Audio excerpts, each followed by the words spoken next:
नमस्कार। इस वक्त मेरे साथ फोन लाइन पर कांग्रेस के कदावर नेता अमीन खान हैं। हम उनसे बात करेंगे। अमीन खान साहब नमस्कार। हाँ। ये अमीन साहब, आपको मेरी आवाज आ रही है?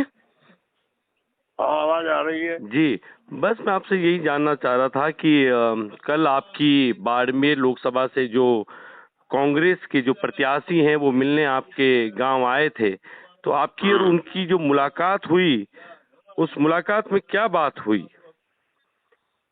मुलाकात में उन्होंने तो मेरे से कहा कि भाई आप कांग्रेस उम्मीदवार को वोट दो।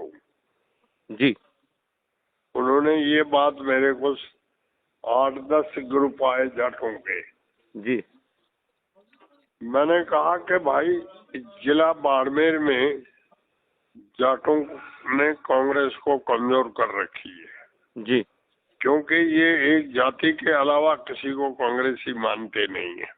जी मैं खुद जाटों से 2 बार 98% वोट नहीं ले सका। जी 98% जाटों ने 2 चुनावों में लगातार मेरे खिलाफ वोट डाले। जी तो मेरा मन जो है जाट उम्मीदवार को वोट देने का नहीं कहता है।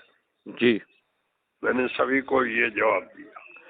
लेकिन चूंकि वो कांग्रेस प्रत्याशी हैं, नए नए राष्ट्रीय लोकतांत्रिक पार्टी से कांग्रेस में आए हैं और आपसे आशीर्वाद लेने आए थे, आपने तो उनको बैठने तक का नहीं कहा। है? सुना है कि वो जब आपके पास आए थे समर्थन मांगने कांग्रेस के प्रत्याशी, तो आपने तो उनको बैठने तक को नहीं कहा। भाई सवाल ये है जी कि जो हमारे से नफरत करते हैं जी और हमारी अल्पसंख्यक जाति का आज बाड़मेर जिले में पुराने जिले के हिसाब से 37 तहसीलें हैं, 17 तहसीलें हैं, जी 21 पंचायत समिति है। जी इसमें आज तक एक चपरासी कहीं मुसलमान नहीं लगा है। जी ऑफिसर तो दूर रहे। जी तो मुसलमानों के खिलाफ असहयोग कोई करेंगे, उनका हम साथ नहीं दे सकते। तो सीधा सीधा ये आपकी कांग्रेस से बगावत नहीं होगी? अब बगावत होगी।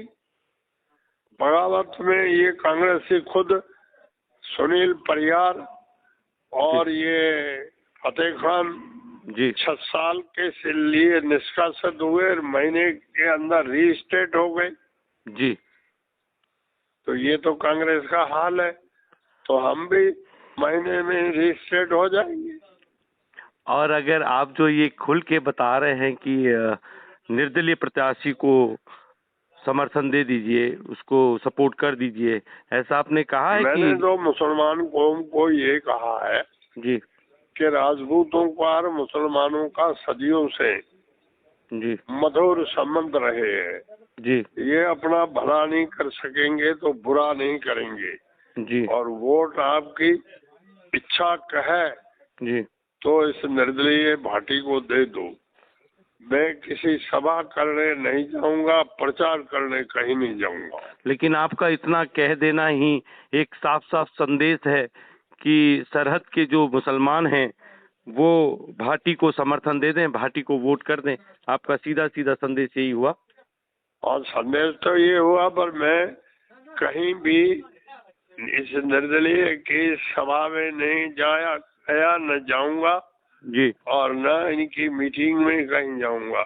लेकिन आपका जाना, अमीन साहब, आपका जाना या नहीं जाना, सभा नहीं करना एक अलग मुद्दा है, लेकिन आपका सीधा सीधा सा ये संदेश दे देना कि राजपूत और मुसलमानों का एक अच्छा संबंध रहा है, इसलिए इस राजपूत लड़के को सपोर्ट कर दो, तो ये संदेश तो आपकी कौम में और पूरे सीमांत सरहद में बाड़मेर से लेकर जैसलमेर तक चला गया कि ये अमीन साहब का संदेश है।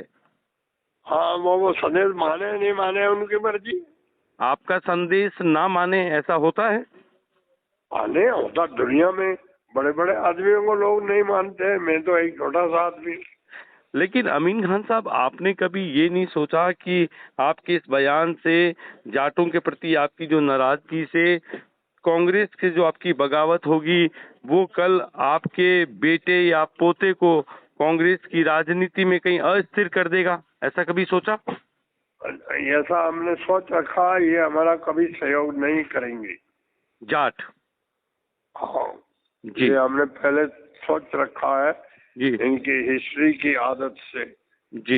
इनसे हम कोई सहयोग नहीं मांगेंगे। लेकिन अगर आप ये बता रहे हैं कि आपको ये तो विश्वास है कि अगर आपने कांग्रेस से बगावत की है तो जिस तरह से सुनील परियार और फतेह मोहम्मद को कांग्रेस ने वापस राजनीति में ले लिया, कांग्रेस की धारा में जोड़ लिया, तो आपको भी लगता है कि अगर आपकी 2024 लोकसभा में जो बगावत होगी उस बगावत में एक महीना बाद में आपको भी वापस कांग्रेस ले लेगी? कहाँ जाएगी कांग्रेस? ये तो कोई दम नहीं है और न इस बात का डर है जी। तो कभी थैंक यू। पोते अमीन साहब एक मेरा सवाल और है। एक सवाल और है। मेरा सवाल ये है कि अगर आपने जो ये बयान दे दिया उसके बाद में आपको नहीं लगता कि जाट जो कम्युनिटी है अब वो एक हो जाएंगी कि अब हमें मुसलमान तो वोट दे नहीं रहे, तो मुसलमान वोट नहीं दे रहे हैं इसलिए कांग्रेस के उम्मीदवार के लिए दिक्कत होगी, तो क्यों ना कांग्रेस और बीजेपी के दोनों जाट मिलकर एक जो जीत रहा है उसकी तरफ हो जाओ और बीजेपी को वोट कर दो, क्योंकि कांग्रेस का प्रत्याशी तो जीतेगा नहीं, क्योंकि अल्पसंख्यक यानी अमीन साहब नाराज हैं, तो कांग्रेस का जीतना तो बड़ा मुश्किल होगा। तो सारे जाट मिल जाओ सत्ता में, चूंकि फिर भाजपा आएगी, प्रदेश में भाजपा की सरकार है, तो क्यों ना हम सब मिल जाएं और बीजेपी को बाड़मेर से जिता दे। ये तो लोगों की मर्जी है, चाहे जैसा कर सकते हैं जी। उसमें अपन किसी को मना थोड़ी कर सकेंगे। जी नहीं, मैं तो कह रहा हूँ ऐसा हो सकता है ना, जाट सब एक हो जाए आपके इस बयान के बाद। अरे भाई ये सब एक हो जाएंगे तो दूसरे भी सब एक हो जाएंगे, ये आप समझते नहीं हो क्या? आज मैं मुसलमान जाति को एकता में करने का जी कोशिश करूंगा जी, तो मेरे सामने दूसरी जातियां वो एकता का बात नहीं करेंगे क्या? बिल्कुल करेंगी।